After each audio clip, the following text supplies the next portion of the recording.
Ішекке бактериялар не үшін қажет? Алдыңғы постта айтып кеткеніміздей, біздің ішегімізде өте көп бактериялар мекендейді.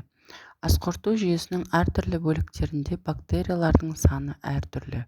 Бастапқы бөліктері, яғни өңеш пен асқазанда аздау болса, кейінгі бөліктерінде одан едәуір көп.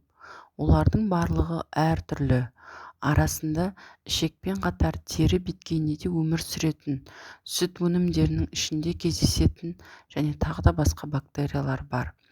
Бізге ең маңыздысы бактериялардың біздің организмімізге қажет бірқатар қызметтерді атқаратынын түсіну, ұғынып алу. Барлық зат алмасу процесін организміміз өзі атқара алмайды. Осы тұста бізге бактериялар көмекке келеді. Олар зат алмасуға, ас қорытуға, витаминдердің, ақуыз, минерал заттардың, микроэлементтер мен клетчатканың сіңуіне қатысады.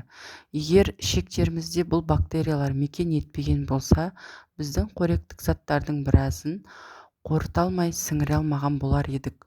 Ал ол дегеніміз денсаулығымыздың нашарлауына, тұтастықтың бұзылуына алып келеді. Біздің организмімізге қолайлы жағдай ол ішегімізде тек пайдалы бактериялар өмір сүрген кез. Пайдалы бактерияларға лактобифидобактериялар жатады. Егер кез келген бір себептен пайдалы бактериялардың саны қажет мөлшерден төмендеп кетсе, онда олар организмге ас қорытуда, қоректік заттардың өңделуінде толық көлемде көмектесе алмайды. Ол аурудың дамуына алып келеді. Ішектегі барлық бактериялар пайдалы ма?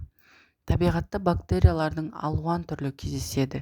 Ішекке барлық бактериялар болмағанымен неше түрлі пайдалысы, сонымен қатар пайдасыз бактериялар да түсуі мүмкін. Организмге олар пайдасыз және зиянсыз, мысалы энтерококктар. Бірақ белгілі бір жағдайда ол пайдасыз, зиянсыз бактерияның саны көп деп жиналса, олар организмге ауру тудырғыш әсер етуі мүмкін.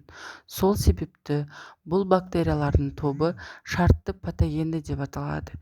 Яғни белгілі бір қолайлы жағдай туғанда ғана ауру тудырғыш бактерия түріне ауысады.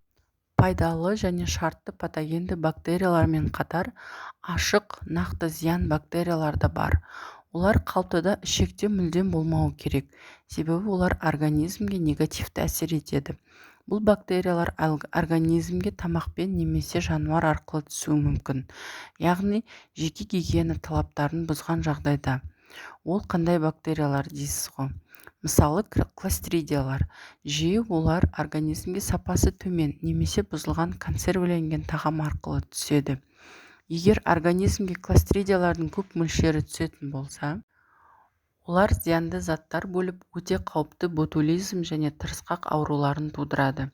Кейде басқа жағдай орын алады. Кластридиялар ішекке орналасып алады. Организм олармен өзі күресе алмайды, басқа көмек қажет болады. Мысалы, клепсиела деген бактерия өкпеге түссе ауыр пневмония тудырады. Ішекте де өмір сүріп ауру тудыра береді. Көтере алмасаң да қос арқала деген осы болады сол кезде. Енді бұдан шығатын қорытынды: деніміз сау болу үшін, ауырмау үшін аурудың алдын алумен айналысыңыз. Жеке гигиена ережелерін қатаң сақтап, ішекте пайдалы бактерияларды көбейту жағын қарастырыңыз.